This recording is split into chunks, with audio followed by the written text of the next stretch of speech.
Amén, mis hermanos, buenos días. Otra vez, buenos días. Bueno, le damos gracias al Señor por un día más, una oportunidad más de compartir su palabra, de acercarnos a las escrituras. Como contexto para los hermanos que nos visitan, pues ahorita estamos en una jornada de varias enseñanzas de temas libres. Normalmente veníamos estudiando varios libros, verso a verso. Llevamos un tiempo ya con algunas series de temas libres, pues el día de hoy me ha tocado a mí otra vez el turno de la palabra y quisiera compartir, cuando estaba orando al Señor, como que, pues que compartir, ¿no? Que enseñar. Uno siempre quiere que algo del Señor y no algo de uno, ¿sí?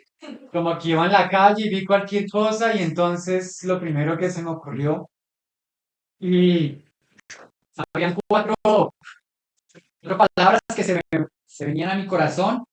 Vamos a ver tres de estas palabras, a estudiar un poquito, a recordar, sí, hasta donde el Señor nos lleve. Primero quiero leer unos versos muy rápidamente como para que tengamos un poquito un contexto general. En Romanos 12:2, sí, todos los pasajes muy conocidos, dice, no os conforméis a este siglo, ¿cierto? Romanos capítulo 12, versículo 2. No os conforméis a este siglo, sino transformaos por medio de la renovación de vuestro entendimiento, para que comprobéis cuál sea la buena voluntad de Dios, agradable y perfecta. Entonces Dios quiere transformarnos, ¿para qué? Para que nosotros, ahora que hemos sido acercados a Él, seamos transformados, ¿sí? Y así comprobar. ¿Qué es lo que Dios quiere que nosotros, ahora que somos sus hijos, comprobemos? ¿Cuál es su buena voluntad? ¿Y su voluntad cómo es? Agradable y perfecta. Pero entonces tenemos un camino que es ¿qué? Pues comprobarla, vivirla. Ahora vamos a añadir otro aspecto.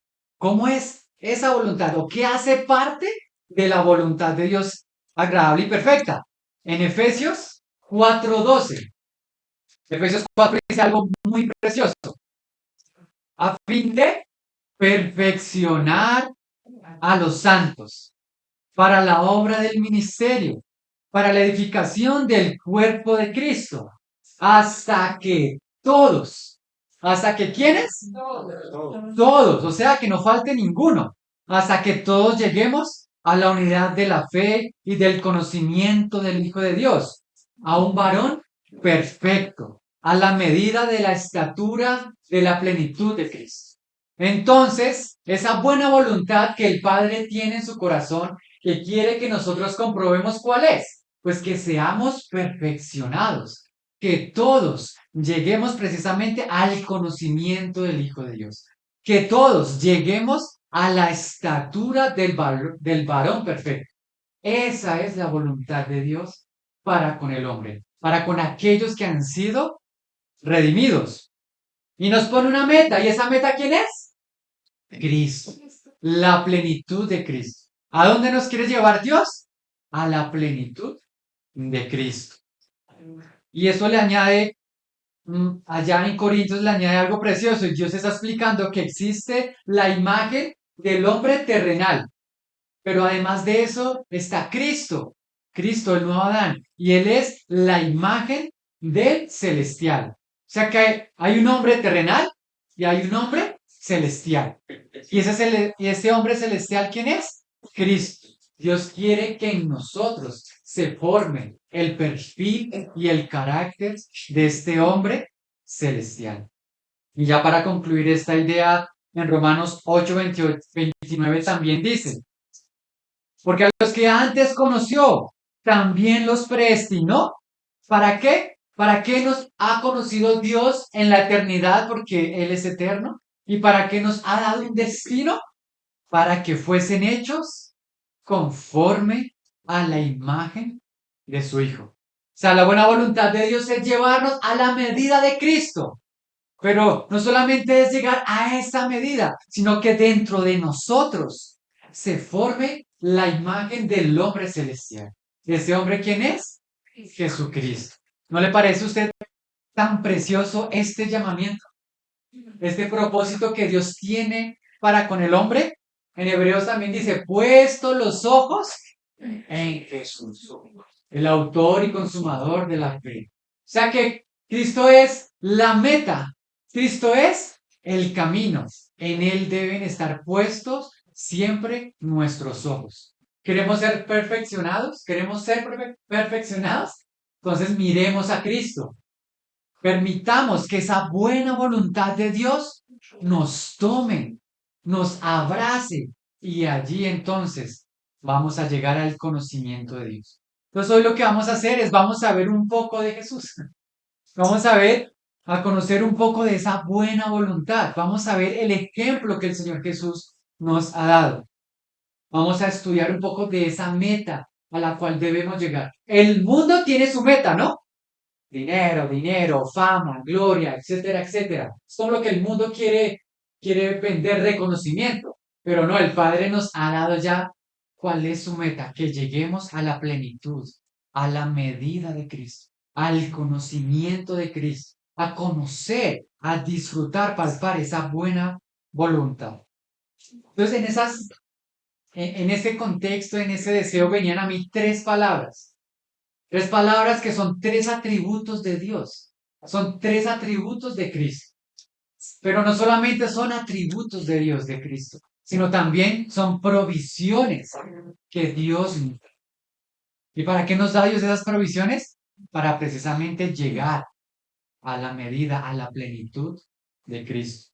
Cuando nosotros estudiamos al Señor Jesús sobre Cristo, vamos a encontrar que en Él hay un equilibrio perfecto en su persona. ¿Perfecto por qué? Porque Él era hombre, perfectamente hombre, pero Él también era Dios. Había un equilibrio perfecto entre su deidad y su humanidad. Nosotros sabemos que Él es el Hijo de Dios, que Él es Dios, que Él es el Verbo de Dios, Él es el resplandor de la gloria de Dios, el Alfa y el Omega, ¿cierto? Todo eso es correspondiente a la divinidad de Cristo. Amén. Pero también la palabra, el testimonio, las escrituras nos muestra su humanidad, ¿no? Sus sentimientos, sus emociones, sus sufrimientos, sus enseñanzas, el testimonio que nos dejó aquí en la tierra. Estas provisiones, ¿para qué son, hermanos? Recordemos que en la esfera de todo creyente, en la esfera de vidas del creyente, se podrían resumir en tres grandes esferas. La primera, nuestro propósito es glorificar a Dios, darle la honra y la gloria a Dios, amar a Dios. ¿No ese es el primer mandamiento? Amarás al Señor tu Dios con todo tu corazón, con toda tu alma. Entonces lo primero que hacemos es adorar a Dios, amar a Dios. Pero el segundo, ¿cuál es? ¿No dice el segundo mandamiento, amarás a tu prójimo como a ti mismo? Nuestros prójimos más cercanos, ¿quiénes son? Pues los hermanos de la iglesia, nuestros familiares, ¿cierto? Por eso el segundo esfera en el cual nos desarrollamos es edificar la iglesia, edificar a los cercanos. Y el tercer llamado, propósito que tenemos es ser luz al mundo, llevar las buenas nuevas. Entonces Dios nos da estas provisiones precisamente para cumplir nuestra tarea aquí en la tierra, glorificar a Dios, edificar la iglesia y ser testimonio. Y estos atributos, hermanos, de Dios que Él nos da para esta tarea, hay atributos que Dios, los teólogos los llaman atributos comunicables de Dios. ¿Por qué? Porque Dios nos comunica de Él. Por ejemplo, Dios es amor, pero también nos ha dado amor. Dios es sabiduría y nos ha dado sabiduría, o sea, nos los ha comunicado a nosotros. Pero hay otros atributos que no son comunicables. Por ejemplo, Dios es omnipotente. Él todo lo puede. Pero nosotros no somos omnipotentes. Dios es eterno. Nosotros no somos eternos. Dios es perfecto. Pero nosotros no somos perfectos. Pero entonces lo precioso es que el Señor, ¿qué decía el primer versículo? Él decía, transformados. El Señor, amados hermanos, nos va precisamente a transformar para que se forme en nosotros esa parte espiritual, esa parte celestial. Y es importante entender algo, hermanos, y es que la fuente es Dios. Todo lo que nosotros recibimos de Cristo es por gracia. Nadie puede jactarse. Es que yo tengo amor, yo tengo inteligencia, yo tengo sabiduría. No, amados hermanos. Es una provisión que Cristo, es una porción que Cristo mismo nos da de Él. No hay nada en nosotros humanamente que pueda agradar y complacer al Padre, a Dios mismo. Por eso nosotros necesitamos su provisión. De lo contrario, estaríamos ofreciendo solamente cosas terrenales. Por ejemplo, allá en Santiago, ¿se acuerdan que hablan de la sabiduría terrenal? Que el mundo tiene una sabiduría terrenal. ¿Pero qué dice esa sabiduría? Dice que es terrenal, que es diabólica. Pero a veces nosotros, ¿cómo nos admiramos de la sabiduría que hay en el mundo? ¿Qué quiere Dios? Que nos fijemos en la sabiduría celestial. Entonces, como en este pequeño contexto, el primer atributo que quiero que veamos de Dios, que es una provisión para nosotros, amados hermanos, es la misericordia. ¿Sí? Porque la misericordia, hermanos, es la que nos abrió las puertas al reino de Dios. Misericordia del verbo miserere y cordia en el griego habla precisamente de tener compasión, de tener compasión de alguien y acercarlo a pesar de su condición desfavorable, ¿sí? O traicionera, acercarla a nuestro corazón. ¿Acercaríamos a nuestro corazón a alguien que nos ha traicionado? ¿Sí? ¿A alguien que estipulamos normalmente menos que nosotros? Normalmente no, pero Dios ha tenido misericordia, Él ha tenido compasión. La misericordia es una acción práctica, no es tener un sentimiento de lástima, de menosprecio, no es aliviar el dolor del prójimo. Es prácticamente sufrir juntos. Y Dios es misericordioso. Hermanos, si Dios es perfecto porque es Dios, ¿sí? Una característica para que, va a sonar raro, pero para que alguien sea Dios, ¿sí? Es que tiene que ser perfecto. Y uno se podría poner a pensar, ¿por qué Dios, siendo perfecto, qué necesidad tenía Él de ser misericordioso? Porque nosotros sin merecerlo tocamos y alcanzamos la misericordia de Dios. ¿No fue Jesús constantemente bondadoso con los enfermos, con los ciegos, con aquellos que hablaban mal de él, aun con su propia familia, que ni creía que era el hijo de Dios? Y él tuvo que ser compasivo. ¿Él no ha sido acaso la salvación para el pecado, para nuestro pecado? Como celebrábamos hoy, no se volvió Él nuestro pan de vida, nos dio un alimento eterno, un alimento que sacia, nos ha dado un propósito eterno. ¿No creen que eso es misericordioso? Nuestro destino era ser condenados eternamente, porque la santidad de Dios es tan grande que nosotros con nuestro pecado, ni ser dignos de pronunciar su nombre. Entonces veamos algunos ejemplos del Señor Jesús. En Marcos 1:40, una historia muy conocida. Vino a él un leproso. Recordemos que la lepra normalmente simboliza el pecado. Eso era lo que en el Antiguo Testamento significaba tener lepra. Era que había pecado, que había muerte. Vino a él un leproso rogándole e hincada la rodilla le dijo, si quieres, Marcos 1:40, si quieres, puedes limpiarme. Y Jesús, teniendo misericordia de él, le extendió la mano y ¿qué hizo? Le tocó y le dijo, quiero ser limpio. Hermanos, los leprosos no podían ser tocados. Los leprosos no podían entrar al pueblo. Ellos tenían que vivir fuera de la ciudad, fuera del campamento. Pero el Señor permite que este leproso vaya a él. Y el Señor lo escucha. Y no solo eso, sino el Señor acepta la petición de él y le dice, quiero. ¿Y qué hace el Señor? Lo toca. ¿No le parece preciosa la misericordia de Dios? ¿Cómo es Dios? Que nosotros en nuestro pecado, en nuestra lepra, en nuestra maldad, con nuestras cosas, podemos acercarnos a Él. Podemos abrir nuestros labios a Él Es decir, Señor, si tú quieres, qué pregunta rara, ¿no? Señor, si quieres. ¿Y el Señor qué dice? Quiero.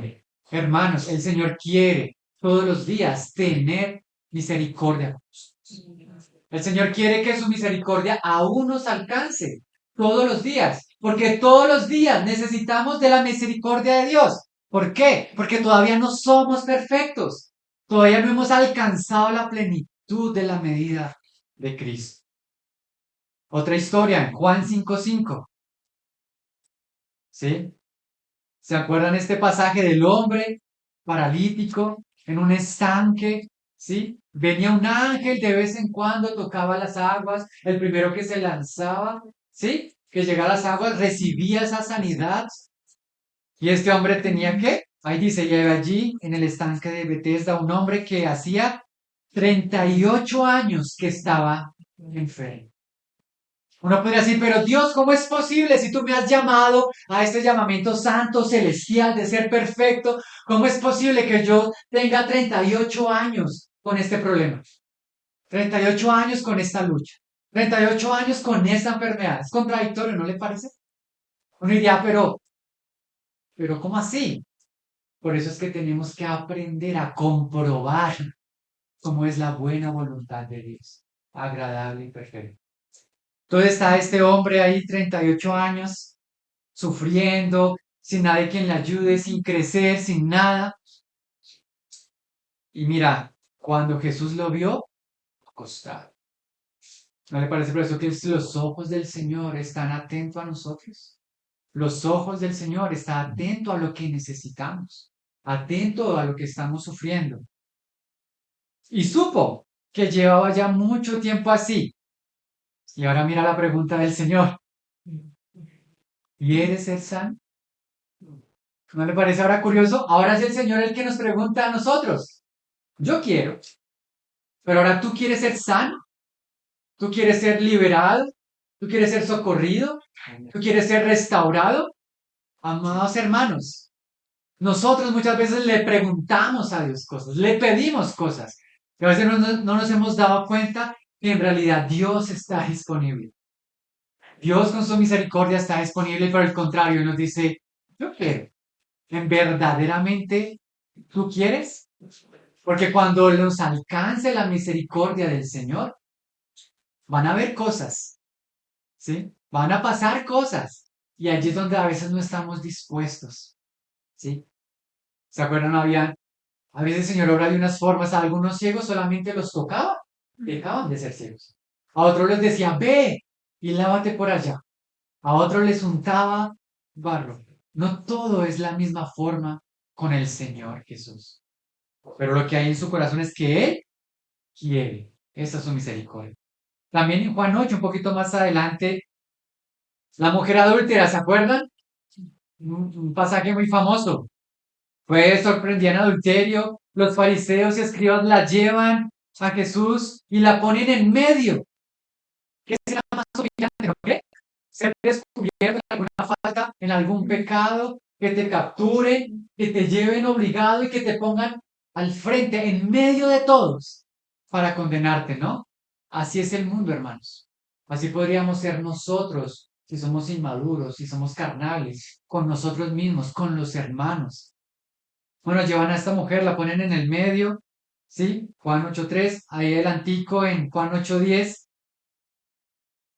cuando el Señor Jesús dice que, bueno, en ese contexto él dice, bueno, entonces el que esté libre de pecado, que tire la primera piedra, porque era justo, acorde a la ley, era justo apedrear a los que habían cometido ese pecado. Entonces el Señor dice esto y como sabemos, se fueron de los más viejos a los más jóvenes. Se fueron, se fueron. En el 10 dice, enderezándose Jesús, que Jesús se acuerdan que él estaba ahí escribiendo algo en la tierra.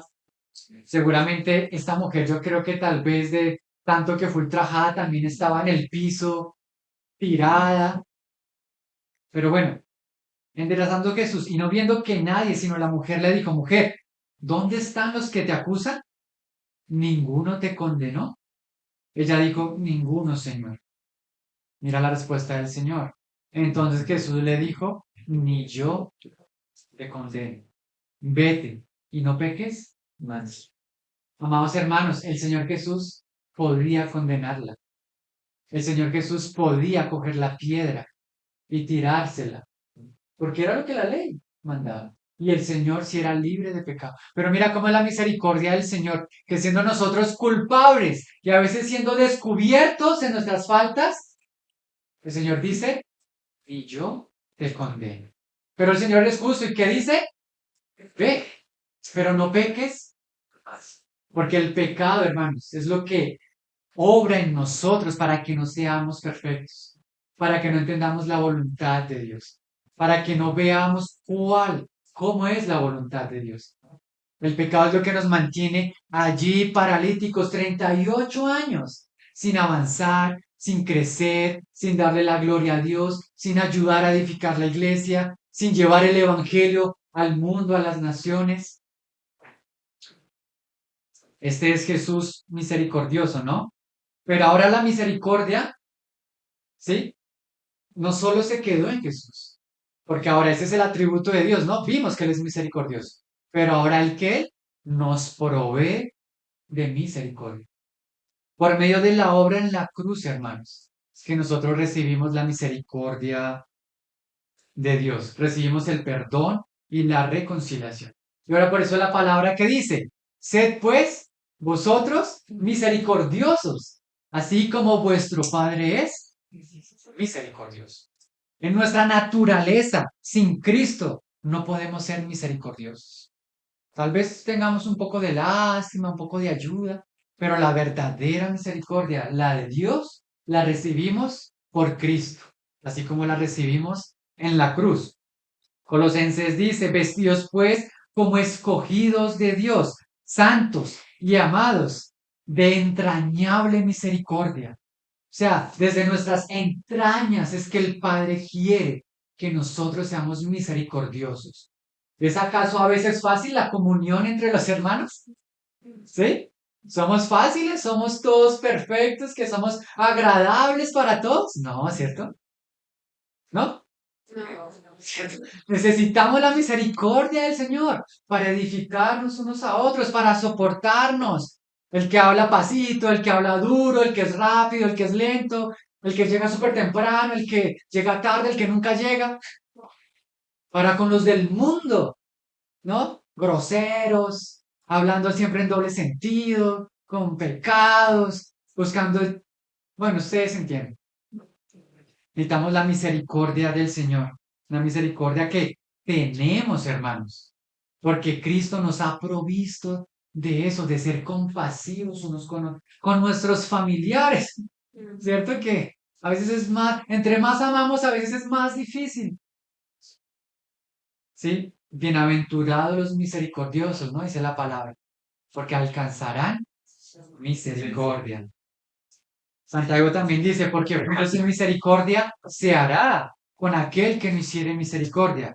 Y la misericordia triunfa sobre el juicio.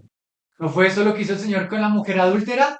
¿No triunfó la misericordia sobre un juicio? Si el Señor hubiera tirado la piedra, hubiera sido un juicio justo, perfecto, santo.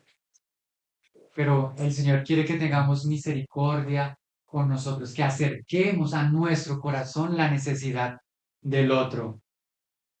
Pero Dios, que es rico en misericordia, por su gran amor con que nos amó, aun estando nosotros muertos en pecados, nos dio vida juntamente con Cristo. Por gracia sois salvos. La misericordia nos ha traído la vida de Dios. Entonces la misericordia, hermanos, es el primer atributo que nosotros experimentamos gracias a la obra redentora de Cristo en la cruz. Ser perdonados, ser acercados. Antes de nosotros recibir los dones, los talentos, ¿cierto? Antes de recibir todas esas promesas también de Dios, fuimos objeto de la misericordia de Dios. ¿No le parece precioso? Solo Ivoncita de Gómez. Amén. Ahora vamos a ver un segundo atributo. Un atributo precioso, hermanos. Y es el poder de Dios. Hermanos, tenemos un Dios y nuestro Dios es todopoderoso. Él es omnipotente. Él fue el creador y el sustentador de la vida. Dios todo lo puede. No hay nada imposible para él. Marcos 10:27 dice, entonces Jesús, mirándolos, aquí estaban hablando en el contexto de que es más fácil que un camello pase, ¿sí?, por el ojo de una aguja, así que un rico entre en el reino de los cielos. Entonces le dicen, Señor Jesús, y entonces, ¿quién va a ser salvo?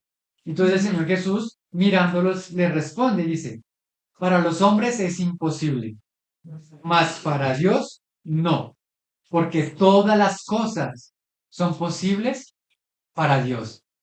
Recordemos, hermanos, que todas las cosas son posibles para Dios. Así llevemos 38 años postrados en algo, o con una lucha, o con un problema.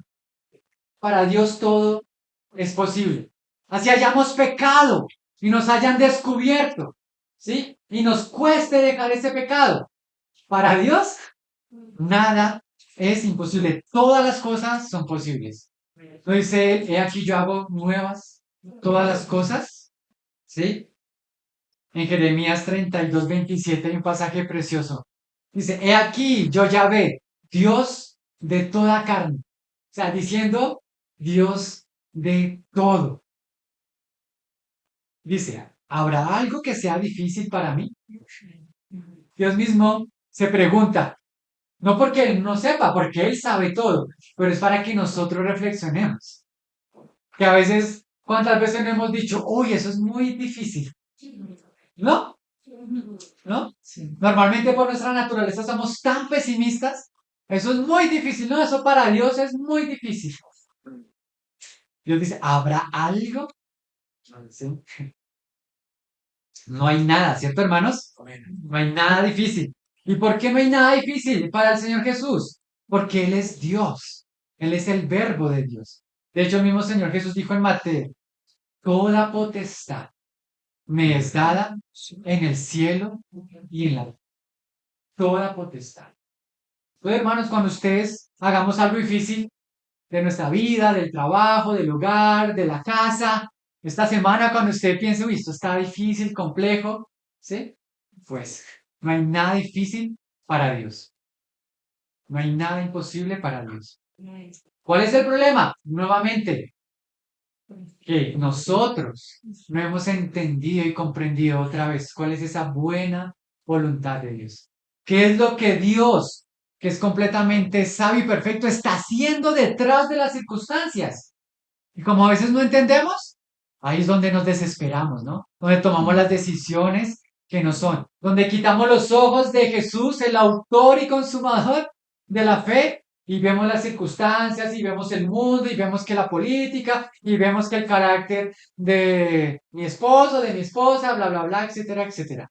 Y olvidamos otra vez, toda potestad le fue dada al Señor Jesús. Amados hermanos, el Señor Jesús sanó a ciegos, paralíticos, sacó fuera demonios, calmó la tempestad. ¿Usted cree que este leproso que fue sanado, él diría, no, para Dios eso, no, eso es imposible? Si le preguntaran ser sanado de la lepra, pues diría, no, para Dios no es nada imposible. ¿Se acuerdan? Lázaro que fue resucitado de los muertos. ¿Qué diría Lázaro? Para Dios no hay nada imposible. Jairo, su hija que también fue resucitada. Ellos también dirían, para Dios no hay nada imposible. Pedro que caminó sobre las aguas. Él diría, para Dios no hay nada imposible. Bartimeo, un mendigo ciego que recobró la vista. Él también diría, para Dios no hay nada imposible. Él tiene todo el poder. Entonces, amados hermanos, la misericordia de Dios también nos ha revelado su poder. No nos acercamos a veces a Dios, tal vez como el leproso, Señor, si quieres. Y el Señor nos recibe. Y cuando el Señor nos recibe en su misericordia, ¿qué nos trae también su misericordia? Su poder, hermanos. Sus milagros en nuestras vidas. Ahora, Dios es todopoderoso. Para ese poder No solo se quedó allá, en el trono celestial, sino ahora también Dios nos ha dado a nosotros poder, poder en Cristo. Ese poder que viene de la resurrección del Señor Jesús, ese poder de una vida nueva, ese poder del Espíritu Santo. Pablo decía ya en Filipenses, todo lo tengo por pérdida, ¿no? Así decía Pablo, todo lo tengo por pérdida. ¿A fin de qué? De conocerle. Y además de conocerle qué? Y del poder de su resurrección. O sea que dentro de la buena voluntad de Dios también está que nosotros conozcamos cuál es el poder que tiene la resurrección de Cristo. El poder que hay en el Espíritu Santo dado para nosotros. Esta palabra poder es dunamis en el griego. Significa también fuerza, capacidad, fortaleza, potencia, valor.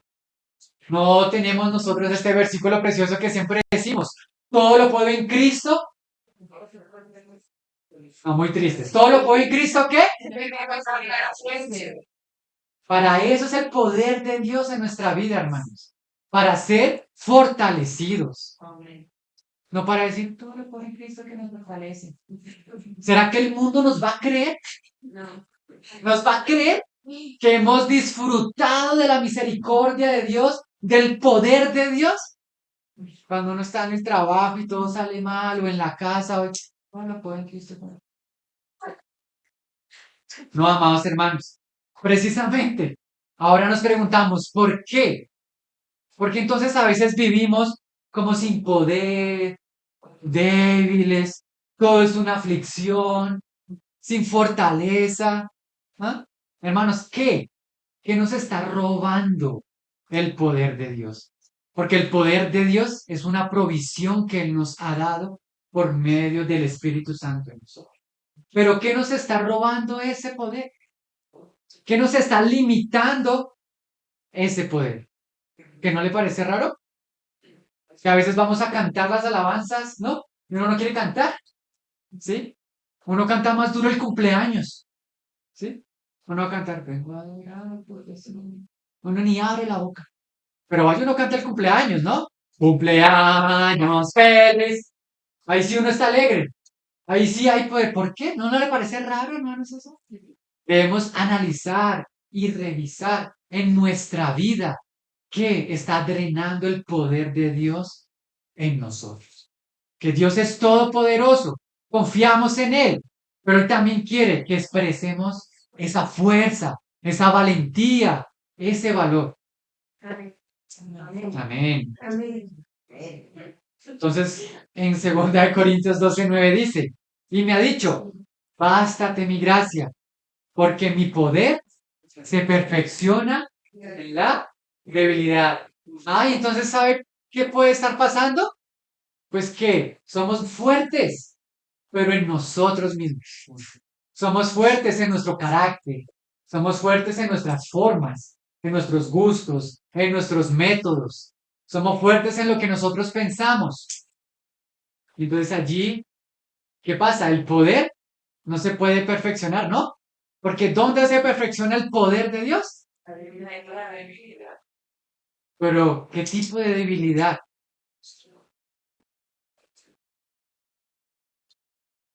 Eso se traduce en esto, mis hermanos.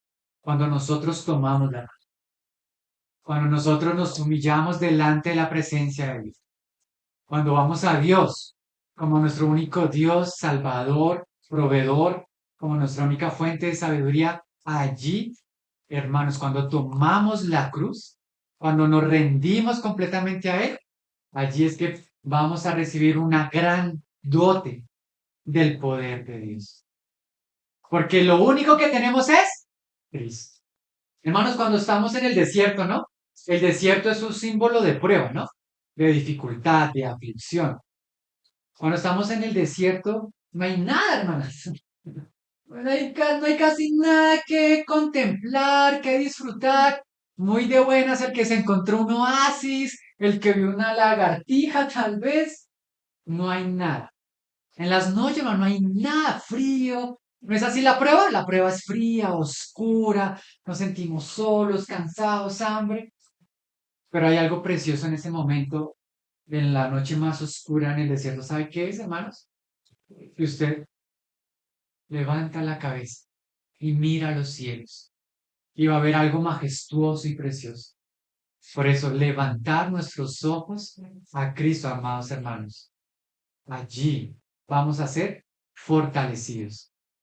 Tal vez estamos viendo, no, yo soy un leproso, no puedo abrazar a nadie, no puedo estar con nadie, no voy a tener familia, estoy enfermo, yo soy un paralítico, nadie me ayuda, yo no avanzo ni para adelante ni para atrás, ¿sí? Yo vivo en pecado, en adulterio. A veces nuestros ojos están tan centrados en nosotros, ¿sí? A la iglesia le falta, la iglesia no tiene, la iglesia bla, bla, bla. No, nuestros ojos mirando a Cristo. Cuando miramos a Cristo, hermanos, nuestro corazón se va a rendir completamente a Dios. Nuestros sentimientos se van a rendir completamente a Dios. ¿Sí? Este pasaje precioso, famoso. Porque no nos ha dado Dios un espíritu de cobardía, sino de, sino de poder. Hermanos, la vida del cristiano, del discípulo de Cristo, no es una vida de ser cobarde, de tener miedo a cada rato. Ay, ¿qué va a pasar? ¿Qué va a pasar? ¿Qué va a ser de nosotros? ¿Se acuerda cuando estábamos estudiando las señales de los últimos tiempos? ¿Sí? En ese momento no hay que ser cobardes, ni siquiera ahora. Claro que hay una expectativa de lo que viene, que es natural sentir a veces como, en cierta forma, cierto miedo, pero el miedo no nos debe vencer, hermanos, porque Dios nos ha dado un espíritu de fuerza, de poder, de valentía, como todas las cosas que pertenecen a la vida y a la piedad, nos han sido dadas por medio de su divino poder, mediante del conocimiento de aquel que nos llamó por su gloria y excelencia. O sea que entre más conozcamos a Cristo, su divino poder nos van a dar todas las cosas que pertenecen a la vida y a la piedad. Entonces, ¿por qué nos falta poder? También porque nos falta conocer más de Cristo. Pregúntele a alguien del mundo, a alguien que no se ha rendido al Señor, ¿quién es Jesús? Y va a decir, bueno, según la historia, pues Jesús, un hebreo, él dice que era Dios y murió por los pecados. Ahí conoce algo de Dios, de Cristo, pero es un conocimiento muy, muy superficial de todo lo que es la obra y el ser de Dios. Por eso debemos profundizar. Entre más conozcamos de Cristo, entre más conozcamos de Él, su divino poder nos va a dar todas esas riquezas y excelencias que hay de la vida y de la piedad. Finalmente, de esta parte dice, para que, en Efesios 3:16 dice, para que os dé conforme a las riquezas de su gloria. O sea, otra vez, la buena voluntad de Dios, agradable y perfecta, nos quiere dar de las riquezas de su gloria. Efesios 3:16. ¿Y qué dice? El ser fortalecidos con poder en el hombre interior. ¿Por medio de quién? De su espíritu. Es el Espíritu Santo, amados hermanos, quien nos fortalece en el hombre interior, o sea, en nuestro espíritu y en nuestra alma. Ese es nuestro hombre interior. A veces pasa que somos muy saludables en lo material, prósperos en lo material, prósperos en la salud, pero nuestro hombre interior es débil, con poco conocimiento de Cristo, con poca capacidad de la riqueza de Cristo. Entonces, ¿usted qué cree que prefiere Dios? Voltearlo. Tal vez una persona que ha estado enferma 38 años, pero está llena, llena y rebosante de las riquezas de Cristo. A veces pasa así. A veces tal vez no sabemos. ¿Se imagina cuán peligroso sería si Dios nos diera todo, lo que pedimos? ¿No? ¿Se imaginan? Dame salud, dinero, todo perfecto, todo, todo, todo, todo. Por eso es muy difícil que un rico entre en el reino de los cielos. Que no estamos hablando solo de riqueza material. Podemos ser llenos, llenos de sabiduría. Y el Señor está diciendo sabiduría terrenal, diabólica. A veces es difícil entender, ¿no? Cómo obra el Señor. Eso no siempre pasa. A veces el Señor también quiere ir restaurando todas las áreas de nuestra vida. Entonces, otra pregunta. ¿Cómo está nuestra comunión con el Espíritu Santo? ¿No acabamos de leer que es por medio de su Espíritu que el hombre interior es fortalecido con poder? A veces contristamos al Espíritu, amados hermanos, con nuestras cosas, con el pecado. ¿Y saben por qué es tan importante tener poder? Porque hay un versículo que es un reto para nosotros, hermanos. Juan 14:12. De cierto os digo, el que cree en mí, las obras que yo hago, él las hará también. Y aún mayores hará. Uy, hermano, ¿no le parece que eso es un reto? ¿No acabamos de leer que el Señor sanaba leprosos, le daba la vista a los ciegos, era misericordioso, que él caminaba sobre las aguas? ¿Y qué dice acá? Que nosotros haremos esas mismas obras y aún obras mayores. Y ahora la pregunta es, entonces, ¿por qué no es común que las hagamos? Porque nos falta ser perfeccionados en el poder de Dios. Que nos falta ser fortalecidos en el hombre interior. No me elegisteis vosotros a mí, dice el Señor, sino que yo os elegí a vosotros. Hermanos, confiemos en eso.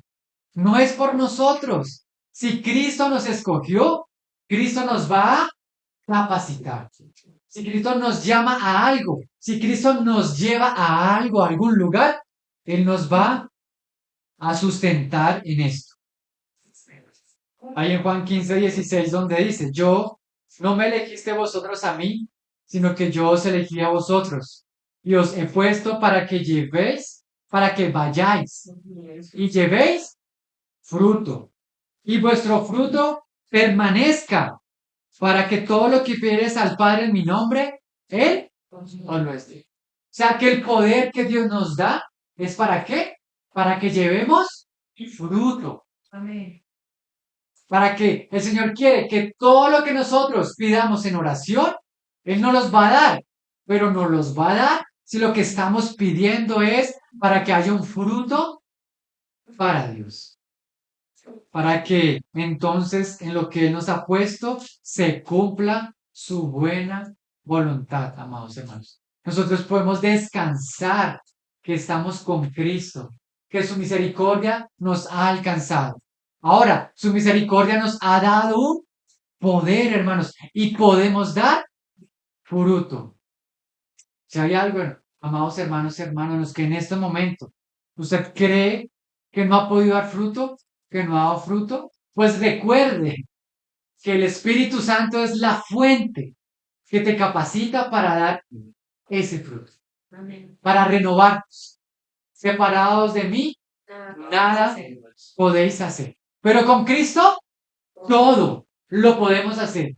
¿No les da eso alegría? Tenemos el poder de Cristo en nosotros. Tenemos la fortaleza de Cristo en nosotros. Nos dice la palabra, y ahora diga el pobre, rico soy, porque somos ricos, tenemos las riquezas de la gloria, como acabamos de leer. La palabra también habla de las riquezas de la gracia. La palabra también habla de las riquezas de la sabiduría y de la ciencia de Dios. ¿No somos ricos? El Espíritu Santo ora en nosotros. No estamos solos, amados hermanos. Tenemos este paracletos, ¿cierto? Así se le dice al Espíritu Santo en el griego, que nos acompaña día a día, ¿cierto? El paracletos era el que en los Juegos Olímpicos estaba una persona que no participaba en la carrera, pero estaba ahí con el atleta corriendo al lado y si el atleta se caía y se desmayaba, se cansaba del camino, el paracleto lo levantaba. ¿Para qué? Para que terminara su carrera. Dios en su buena voluntad quiere que terminemos la carrera y para eso nos ha dado poder, fortaleza y valor. Ahora el último atributo que deseo que veamos, ¿sí? En Lucas 10:21 también es un atributo de Dios. Entonces, hemos visto hasta ahora, Dios es misericordioso y nos ha dado y capacitado de misericordia. Dios es omnipotente, es todopoderoso y también nos ha capacitado de su poder.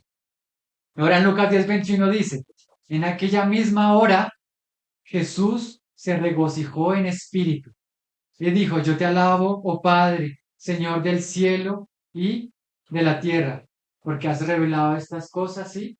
A los niños les has revelado tu palabra. Juan 15:11 dice, estas cosas os he hablado para que mi gozo esté en vosotros y vuestro gozo sea cumplido. Entonces, ¿cuál es este atributo? Que Dios es gozo. Dios es alegría, amados hermanos. ¿Sí? ¿Se imaginan un Dios triste? ¿Un Dios sin armonía? ¿Un Dios sin deleite? ¿Un Dios que viviera en depresión? No tiene sentido, ¿no? Que Dios es perfecto. Entonces Dios es gozo, Dios es alegría. La comunión eterna que tenían el Padre, el Hijo y el Espíritu Santo, ellos antes de que crearan todas las cosas y que han tenido siempre, ha sido una comunión en alegría, una comunión en gozo. Amados hermanos, ¿ustedes creen que Jesús se alegraba cuando sanaba a los cojos, a los paralíticos? ¿Sí? ¿Ustedes creen que en él había una sonrisa al ver a ese paralítico 38 años sufriendo para verlo caminar y glorificar a Dios? Ver estos leprosos que eran sanados y ahora empezaban a servir a Dios. ¿Usted cree que el Señor Jesús se alegraba en eso? Claro que sí, el Señor era feliz, Él se alegraba. Cuando sus discípulos que al comienzo ni entendían la escritura y luego ya la entendían. Y decían, Pedro, eso no te lo reveló carne ni sangre, sino mi Padre que está en los cielos. El Señor Jesús se alegraba. No se alegraba aquí en este pasaje porque los niños, las personas recibían la palabra. Oh, amados hermanos, el Señor Jesús se alegraba cuando Él hacía la voluntad del Padre. Jeremías 32:41, hay un versículo muy precioso. Y me alegraré, dice el Señor, y me alegraré con ellos, haciéndoles bien. Amados, ¿no es lindo que el Señor se alegra haciéndonos bien? El Señor se alegra cuando su misericordia nos toca. El Señor se alegra cuando su poder es manifestado a favor de nosotros y en nosotros. Ese es el gozo de Dios. Y me alegraré con ellos, haciéndoles bien. Y los plantaré en esta tierra en verdad de todo mi corazón y de toda mi alma. Saquen el corazón de Dios con toda su alma, también con todo su corazón. Él quiere hacernos el bien.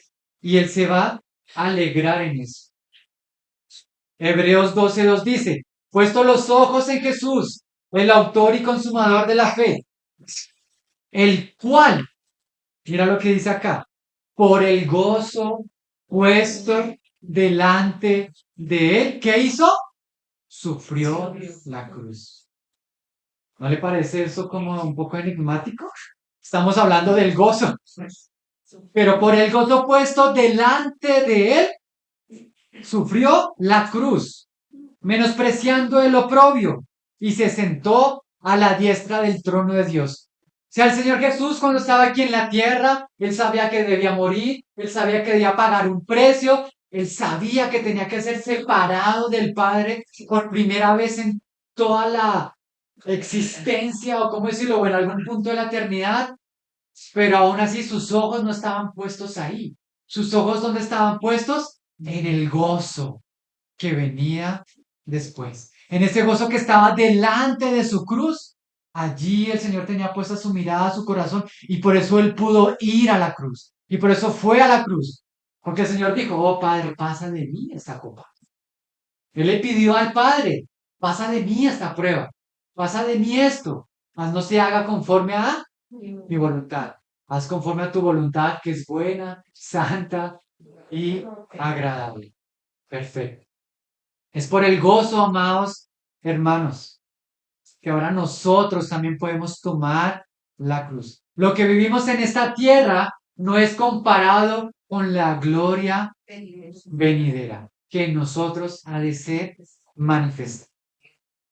Oh, gracias a este gozo podemos nosotros soportar el menosprecio. Pero sabemos que al final el Señor dice que al que venciere se sentará conmigo en mi trono. ¿No dice eso en la palabra? ¿No es una promesa? ¿No lo vivió el Señor Jesús ya acá? Por el gozo puesto delante de él, sufrió la cruz, menospreciando lo propio, y se sentó a la diestra del trono de Dios. ¿Usted no cree que el Señor Jesús se habrá puesto otra vez alegre cuando Él resucitó y ascendió a los cielos y pudo volver a sentarse a la diestra del Padre? Claro que sí, hermanos, nos tenemos un Dios alegre, glorioso, y acabamos de ver unos ejemplos. Y ahora sabe qué es lo lindo, que ese gozo, esa alegría no se quedó allá en la eternidad, entre la Trinidad siendo expresada y manifestada, no. Ahora Él también nos dio gozo, hermanos. Nos dio alegría. Gracias al Señor. Esa alegría que había en la eternidad ahora mora en nosotros. Que somos nosotros para que Dios nos haya participado de ese amor eterno, precioso. Y ahora tenemos que aprender entonces a gozarnos, disfrutar, a tomar de ese gozo. Porque entonces la misericordia nos ha traído también el poder de Dios, ¿sí? Y ahora el poder manifestado de Dios nos va a traer el gozo en nosotros. Y hay que aprender. Pero no regocijéis de que los espíritus os sujetan, sino regocijaos de que vuestros nombres están escritos en los cielos. O sea que nosotros podríamos tener dones, talentos, igual, sanar leprosos, resucitar muertos, hacer grandes obras, grandes manifestaciones del poder de Dios. Vamos, aún así el Señor dice, no se regocijen solo por eso, no se alegren solo por eso, sino porque sus nombres están escritos en los cielos. ¡Hoy, cuán precioso! ¿No? ¿En dónde no sabemos?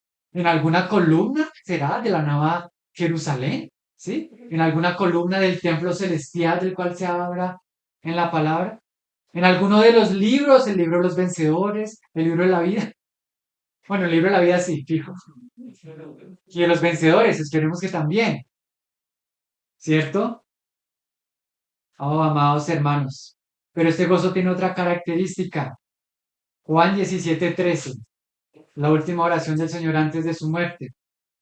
Pero ahora yo voy a ti, dice el Señor Jesús, y hablo esto en el mundo, para que tengan ¿qué? Mi gozo cumplido en sí mismo. O sea, ¿qué es el gozo de quién? Es el gozo, es la alegría de Cristo. No es nuestro gozo, no es nuestra alegría a nuestra forma, a lo que a nosotros nos causa alegría, a lo que a nosotros nos da felicidad. No, amados hermanos y hermanas, es el gozo de Cristo. ¿Y el gozo de Cristo cuál es? Hacer la voluntad del Padre, estar delante de la presencia del Padre, manifestar las obras del Espíritu Santo. Ese es el gozo que Cristo tenía. Es ir a la cruz por amor. Es ir a la cruz y sufrir por amor.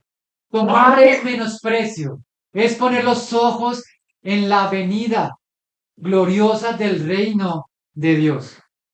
Este gozo, amados hermanos, no es meramente algo emocional, mundano, ¿no? No es así, hermano, sino es el gozo de la comunión de Dios en nosotros. Esa nueva vida que nos ha traído la resurrección de Cristo se traduce ahora en una comunión perfecta que expresa alegría. ¿Sí? Es el Espíritu Santo fluyendo en nosotros y en medio nuestro. Cuando el Espíritu Santo fluye en nosotros, lo primero que se va a ver es alegría. Cuando el Espíritu Santo está en nosotros, vamos a cantar con alegría. Cuando el Espíritu Santo fluye en nosotros, nuestras oraciones, a pesar de las pruebas y de las lágrimas que van a tener, alegría, van a tener gozo. Después de recibir la misericordia de Dios y el poder de Dios, fluye el gozo de Cristo.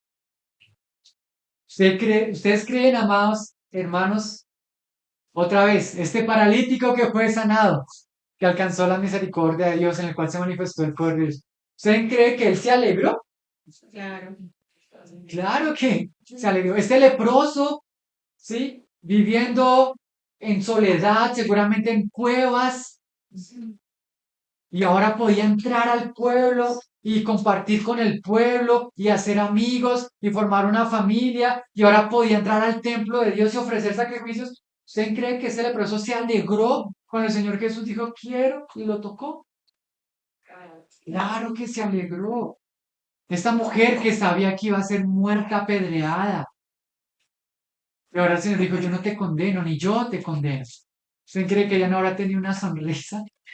Decir, gracias Dios, gracias, una nueva vida, una nueva oportunidad, una nueva sanidad. Ellos vieron, estas personas, de esos ejemplos que vimos, ellos vieron la misericordia de Dios. Ellos vieron el poder de Dios manifestarse y disfrutaron del gozo de Cristo. A veces no es fácil, ¿no? Ahora, ese gozo entonces viene a nosotros, como sabemos, por el Espíritu Santo, ya para ir acabando. Y hay, por lo menos aquí hay dos versículos donde el Señor nos está pidiendo, el Espíritu Santo que inspiró la palabra nos está pidiendo que seamos gozosos, que estemos gozosos. Pero vamos un poco el contexto que me parece un poco interesante. Filipenses 4:2. Ruego a Evodia y a Síntique, ¿cierto? Dos hermanas de la iglesia de Filipos, en Filipos, que sean de un mismo sentir en el Señor.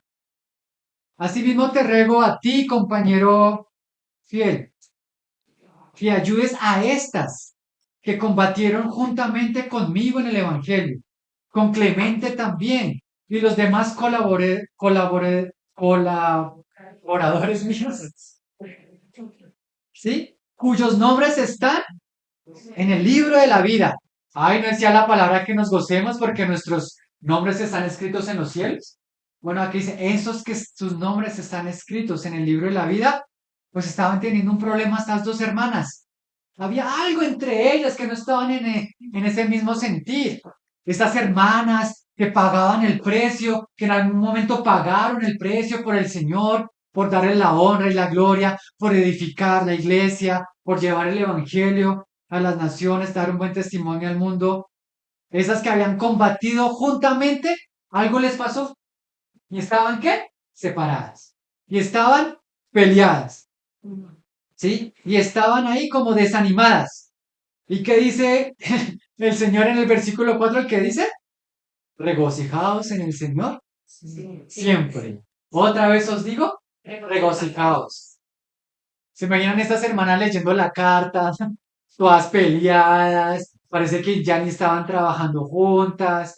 Y usted sabe que cuando hay peleas, ¿sí? Entonces está el amigo cercano de este, más el amigo cercano de este, más la familiar de esa, familiar de ese, y si el problema se crece.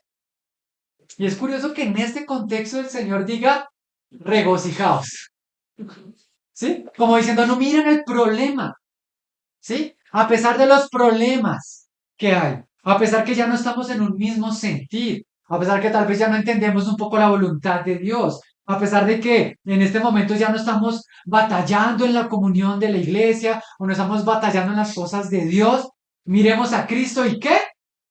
Regocijémonos en Él. Tomemos de su alegría para poder volver a disfrutar. Que nuestra comunión tenga esos adornos de la comunión de Cristo. Otro ejemplo, primero de Tesalonicenses 5:15. Mira que es muy curioso porque vuelve y ocurre casi que lo mismo, ¿no? 5:15 de Tesalonicenses. Mirad que ninguno pague a otro mal por mal. Uno dice, ah, pero en la iglesia de Dios, ¿cómo va a pasar eso?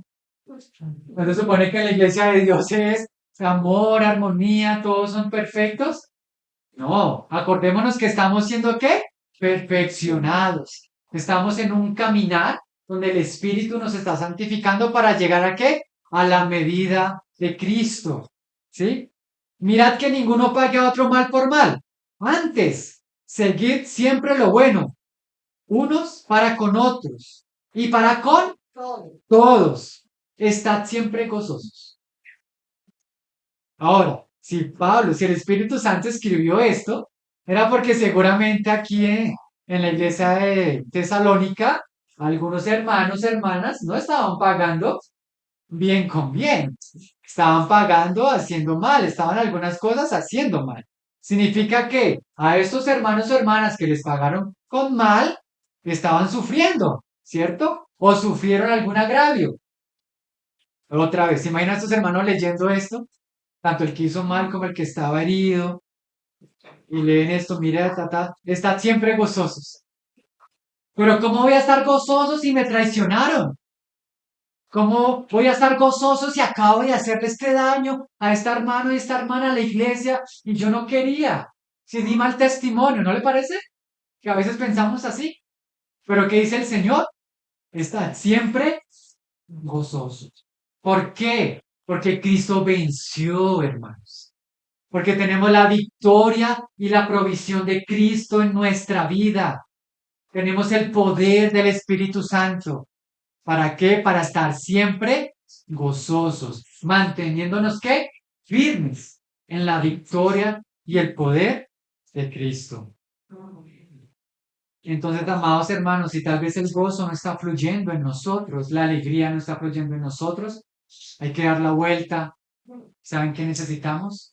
Ir a la cruz para volver a tocar la misericordia de Dios, para que el poder de Dios se manifieste en nosotros y su espíritu nos llene de gozo. Y el Dios de esperanza os llene de todo gozo y paz en el creer, para que abundéis en esperanza por el poder del Espíritu Santo. El poder del Espíritu Santo es quien nos permite ser llenos del gozo y de la alegría de Cristo.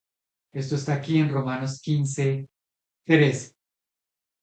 El gozo es el fruto maduro de una vida gobernada por Cristo. Amén. Así es, hermano. Si nuestra vida no está expresando el gozo y la alegría de Cristo, hay algo del gobierno de Cristo en nosotros que falta. Y otra vez, tal vez estamos muy fuerte en nosotros.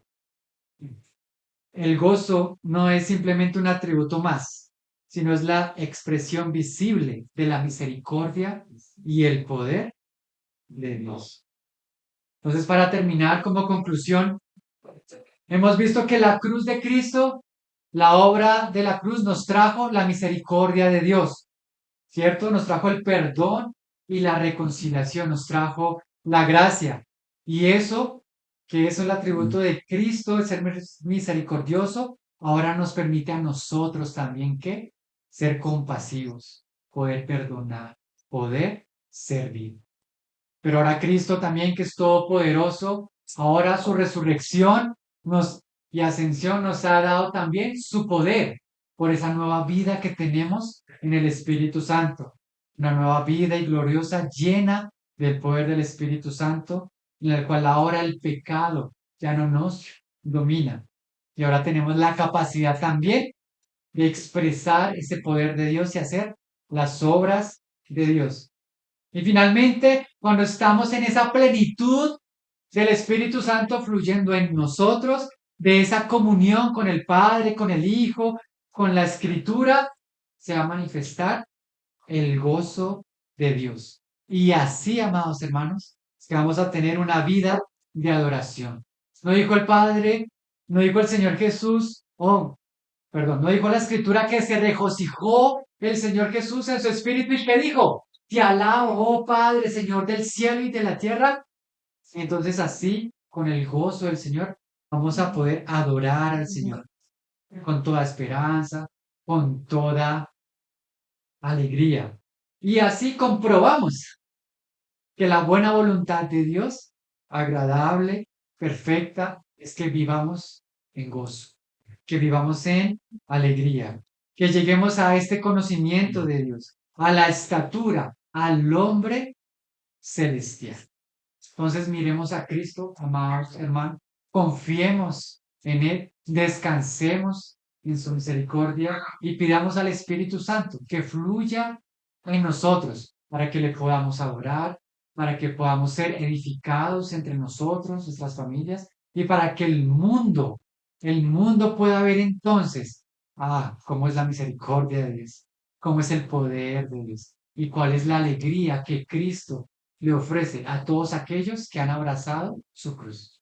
Amén. Amén. Amén. Amén. Padre amado, gracias en esta mañana por tu palabra. Sabemos que tu palabra no vuelve vacía. Gracias por darnos el pan de cada día, Señor, físico y espiritual. Gracias, Señor. Estamos aquí, Señor. Queremos ser tocados cada día más por tu misericordia. Amén. Queremos que tu poder fluya en nosotros.